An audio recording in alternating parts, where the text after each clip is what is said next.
మరి ఆ తర్వాత అసలు లైబ్రరీ అనేది లేనప్పుడు తెలంగాణ ఏర్పడ్డాక చంద్రశేఖరరావు గారు అంటే చంద్రశేఖరరావు గారు కదా మొదటి చంద్రశేఖర్ వారు లైబ్రరీ చైర్మన్ గొల్లపల్లి చందర్ వారు నేను కలిసి ఇది వాస్తవానికి కేడీసీసీకి సంబంధించింది కోఆపరేటివ్ బ్యాంక్ దాని చైర్మన్ కూడా మాకు దగ్గర బంధువే ఉంటే ఇది పాడైపోతున్నది తీసుకొని దీన్ని కొంత రెనోవేషన్ చేసి ఏర్పాటు చేసాం.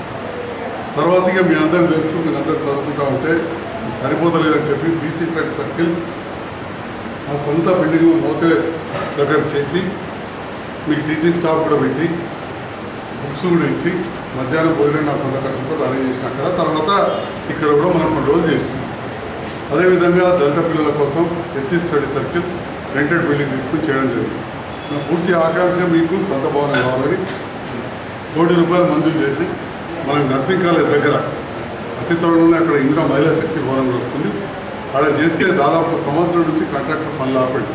కొంత పేమెంట్ కూడా ఏం డబ్బులు కూడా రాక కాదు వేరే ఎక్కడో రాలేదని చెప్పి ఆపడం జరిగింది.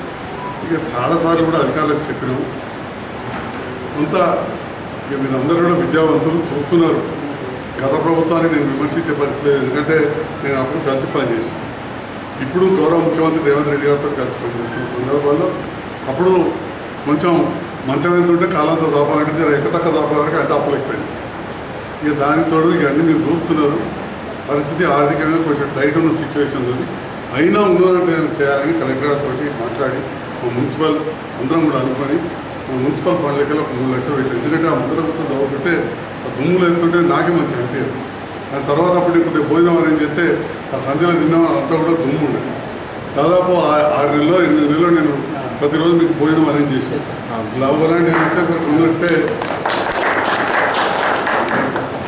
అయితే అదంతా కూడా కొంత సిమెంట్ చేయాలని చెప్పి ఇప్పుడు కూడా గౌరవ కమిషనర్ గారిని ఇంకో 1 లక్షలు 2 లక్షలు ఇవ్వాలని మా అమ్మాయిలు ఉన్నారు ఉన్నారా నాకు ఎక్కడ తెచ్చారు బిడ్డ పెద్ద బిడ్డనే ఉన్నారు మనవరాలు కూడా ఉన్నారు ఎటు పోతున్నా తాత ముందు అంటున్నది నేనే తిరిగి పోతున్నాను. సో మీకు టాయిలెట్ కూడా బాగాలేదని చెప్పి మేడం చెప్పారు. తప్పకుండా అతి త్వరలోనే ఏర్పాటు చేస్తా అని చెప్పడం నేను ఖచ్చితంగా మాట ఇస్తాను.